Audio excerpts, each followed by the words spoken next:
So as the media fans the flames of collusion, I ask, what about them? Meaning, what about Hillary's dirty tricks, Podesta's scams, the media's role in ignoring all of it?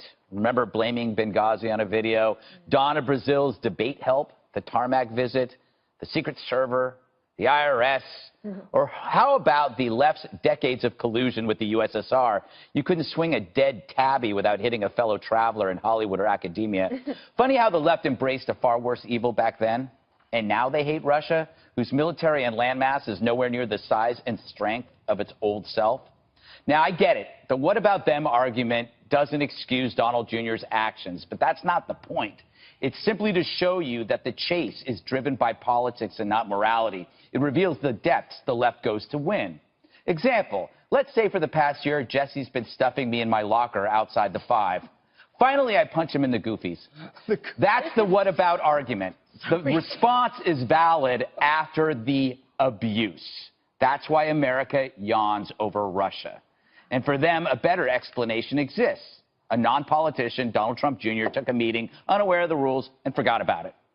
Look, Russian meddling is a worry that we raised every single day on the 5. But today's duplicity by hysterics who embraced the Reds decades ago negates the outrage. You want collusion to matter? Ask this. How do we stop it from happening again? That's constructive, which is why the Dems and their media enablers hate it.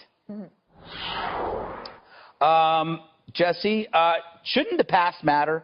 The context? Shouldn't we provide context that the people that are chasing Trump have done far worse?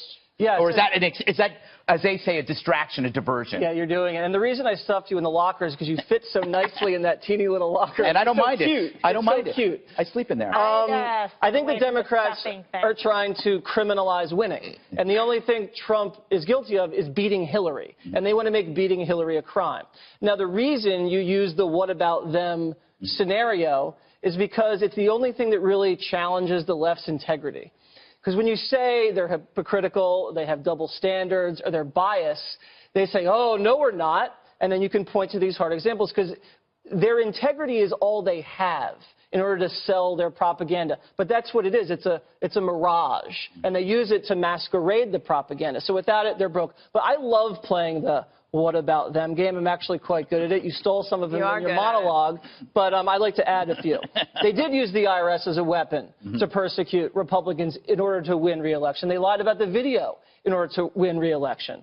They said you can keep your health care in order to win re-election. That's not even mentioning the fact that they let guns walk into Mexico that killed a Border Patrol guard, or let these people hack our military and then commute the guilty people. So here's the things that Don Jr. didn't do.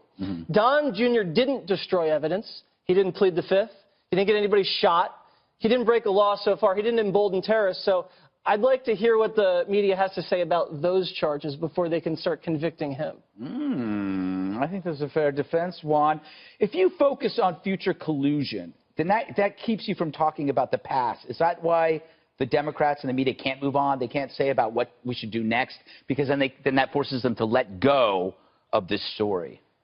Do you follow me, Juan? I was trying to. I mean, it's a brilliant comment I made. In fact, I'll just skip you now. No, go ahead. You mean that because of the things you mentioned in the past, where you had fellow travelers who were mostly liberal Democrats who... No, not that. They have to focus on what happened in the campaign rather than how we can stop it in the future. If you say, okay, we agree. If Republicans, we agree, meddling is bad and meddling happened. Let's work to prevent that in the future. They'll go, no, not so fast. We need to focus on the past, on the campaign. Well, that's just not true. But it's happening. No, because in fact, the head of the Democratic, I think, the Congressional Committee just wrote a letter to the Republican cohort saying, let's get together, let's create an alliance and stop this from happening in the future. And guess what? The Republicans said no. Really? Yeah, so because I do not have that information with me. I shall look it up later. Okay, but I think the fear is that somehow then you justify or validate the idea of this Russian probe. But, I mean, my feeling is, by the way, that guess what? Trump Jr. did obstruct because he didn't reveal his email contacts. Kushner... Did he obstruct justice, or did he just obstruct? He didn't. He was not forthcoming with the information, much as maybe Kushner. He should have deleted all his emails like Hillary. Or get out. How about Kushner? Yeah, that's a good point, though. Can I just move to Kimberly? Thank he didn't you. think he clearly didn't think he was doing anything wrong. He didn't even bother to hide anything. Well, that's usually the sign of an innocent person. The New York Times had it. Well, if he thought he had done something wrong, a.k.a. Hillary, right. he would have destroyed them before that. The point is, if he thought there was something nefarious in it or he had done something that was criminally liable for, et cetera, there was some kind of evidence of specific collusion, yeah, then he would have destroyed evidence, which is what we saw Hillary Clinton do and get away with, and everyone thinks it's just peachy keen. You know, just to go ahead and delete, 30,000 emails, bleach bit, destroy devices, do anything you can. But there's a total double standard, and that's just all fine. It's just dandy. You guys are running away from this. No, we're not running away. I'm running right into it. Feels good. So here's the thing. So Don Jr.'s like, here's my information. So what if the New York Times had it or not? He had it available because he didn't delete it or try and destroy it or try and get rid of and tamper with evidence, et cetera. So he's being transparent. He's answered questions, okay? He's produced the emails, and he said, regrettably, yes, he could have handled things a little bit differently, but nevertheless, it's 20 minutes, complete waste of time. And I think the evidence is showing now that this was a total setup, because you look at the woman that he met with and her connections and ties to the Democratic Party. So, I mean, what else is there to say there? Well, there is. It's obvious what happened. From Dana. Wrap it up. Use your common sense and your wisdom. Put a big bow on it. Yes, a big intelligent. I don't actually buy the conspiracy theory that that the Democrats set it up for her to go. That might come out in the wash, and then I just don't think there's enough evidence there to say that. I do think yes, es posible.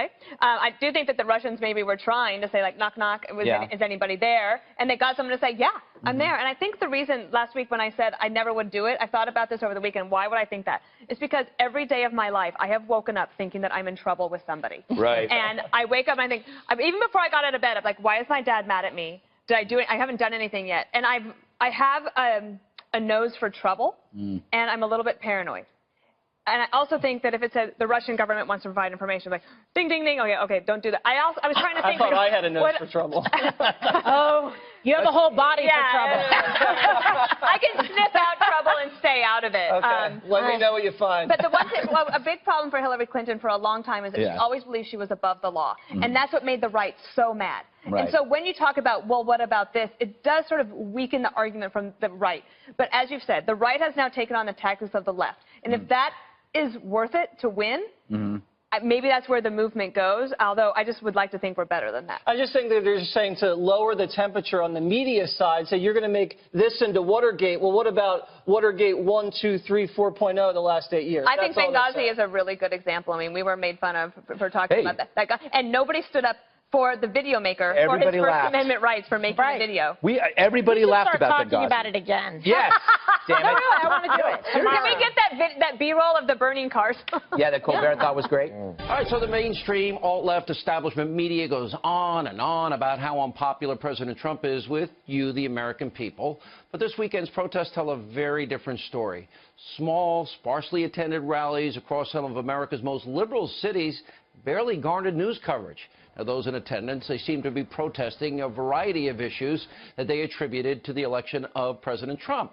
And, of course, the anti-Trump hysteria is being pushed by CNN, MSNBC, and other fake news outlets. It was all front and center. In case you had better things to do with your weekend, which I imagine you probably did, rather than march around with a sign and mindlessly chant rhyming slogans, well, you're going to want to take a look at what went down at Saturday's sad anti-fascism rallies and the failure that they were. Watch these protesters from New York, Chicago, Seattle. Take a look. We will not accept the cruel and brutal future of the Trump-Pence regime. They must go. They must go. Trump, without a question, is more dangerous than Hitler.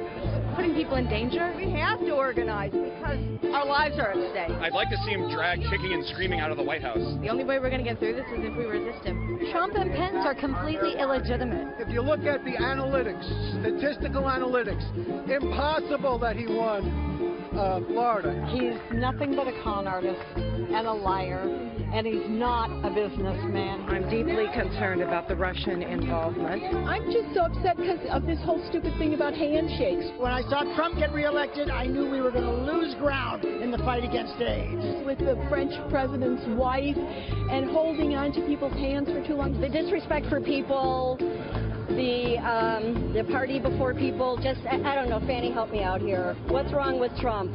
He demonizes Muslims. He demonizes immigrants. Those are common things that under Hitler and fascism, that they demonize the Jewish people. And I think the lawyers and the journalists are going to save us. Ah, Woodstock revisited. Let's go back to the old days. Now, why were they so small, so disjointed? Why do these protests even matter to you? Well, let me tell you why.